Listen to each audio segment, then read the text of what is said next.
আচ্ছা, আপনি ভারতের নাগরিক তো? এমা ভয় পেয়ে গেলেন? না না, ভয় পাওয়ার দরকার নেই।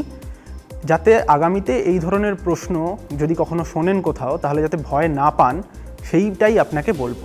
TV9 বাংলা ডিজিটালে দ্য ব্রিফিং রুমে আপনাদের সঙ্গে রয়েছি আমি সুপ্রিয়। আর আমি বলবো ঠিক কোন কোন ডকুমেন্ট আপনার কাছে থাকলে আপনি ভারতের বৈধ নাগরিক হিসাবে গণ্য হবেন। কী ভাবছেন, আধার কার্ড? না, আধার কার্ড নয়। প্রথমেই হচ্ছে ভারতীয় পাসপোর্ট। আপনার কাছে যদি ভারতের বৈধ পাসপোর্ট থাকে তাহলে আপনি ভারতের সিটিজেন হিসাবে বা নাগরিক হিসাবে গণ্য হবেন। পাসপোর্ট এমন একটা ডকুমেন্ট যেটাকে আমরা বলতে পারি একটা সেকেন্ডারি ডকুমেন্ট। কেন? তার প্রথম কারণ হচ্ছে কোনো ব্যক্তির জন্ম হলেই তাকে সরকার পাসপোর্ট ইস্যু করে না। কারো জন্ম হলে প্রথমে হয় আধার কার্ড, তার বার্থ সার্টিফিকেট, তারপর সে বড় হলে হয় তার প্যান কার্ড, এবং এই সমস্ত ডকুমেন্টের উপর ভিত্তি করে কেন্দ্রীয় সরকার পাসপোর্ট ইস্যু করে। এবং পাসপোর্টের ক্ষেত্রে সবচেয়ে বড় বিষয় পুলিশ ভেরিফিকেশন হয়, যে কারণে পাসপোর্টকে কেন্দ্র একটা নাগরিকত্বের প্রমাণ হিসাবে মনে করে। এরপর আসে বার্থ সার্টিফিকেট।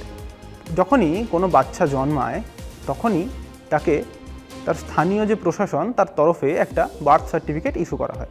ধরুন আপনার জন্ম কলকাতায় কিংবা শিলিগুড়িতে, এই দু জায়গার পুরসভা আপনাকে আপনার বার্থ সার্টিফিকেট ইস্যু করবে। বা কারোর জন্ম ধরুন গ্রাম পঞ্চায়েত এলাকায়, তাহলে গ্রাম পঞ্চায়েত থেকে এই বার্থ সার্টিফিকেট ইস্যু করে। আমার জন্ম হাওড়ায়, আমাকে Howrah municipal corporation birth certificate issue করেছিল। এই বার্থ সার্টিফিকেটকে আপনার ভারতীয় নাগরিকত্বের একটা প্রমাণ হিসাবে ধরা যেতে পারে, ধরা হয়। কেন? কারণ বার্থ সার্টিফিকেটে লেখা থাকে আমার কোথায় জন্ম হয়েছে, এই কারণে এটাকে ভারতের নাগরিকত্বের প্রমাণ হিসাবে ধরা হয়।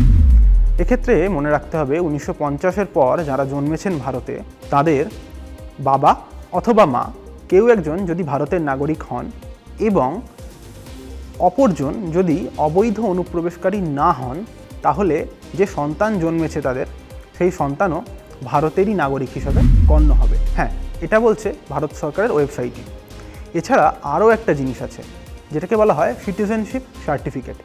এটা মিনিস্ট্রি অফ হোম অ্যাফেয়ার্স বা কেন্দ্রীয় স্বরাষ্ট্র মন্ত্রক ইস্যু করে। এর জন্য আলাদা করে আবেদন করতে হয়, এবং আবেদন করার পর সেই আবেদন যদি মঞ্জুর হয় তবে এই সার্টিফিকেট দেওয়া হয় ব্যক্তি যিনি আবেদন করেছেন তাকে। আর এইটি ভারতের নাগরিকত্বের একটি বৈধ প্রমাণ। তাহলে আপনি বলতেই পারেন যে ডকুমেন্টগুলো ভারতের প্রায় প্রত্যেকটা মানুষের কাছে আছে, সেগুলো মানে আধার কার্ড, ভোটার কার্ড কিংবা রেশন কার্ড, না, এগুলো ভারতের নাগরিকত্বের প্রমাণ হিসাবে এখনও গ্রহণযোগ্য নয়। তবে সুপ্রিম কোর্ট ইলেকশন কমিশনকে জানিয়েছে বা বিবেচনা করতে বলেছে যে এই তিনটে ডকুমেন্ট যাতে ভারতের নাগরিকত্বের প্রমাণ হিসাবে তুলে ধরা হয়। কারণ এই ডকুমেন্টগুলো, এই যেরকম আগেই বললাম, এই ডকুমেন্টগুলো ভারতের প্রায় প্রত্যেকটা মানুষের কাছে আছে, এবং এই ডকুমেন্টের মাধ্যমে প্রত্যেকটা মানুষ যারা ভারতের বৈধ নাগরিক তারা তাদের নাগরিকত্ব প্রমাণ করতে পারবেন।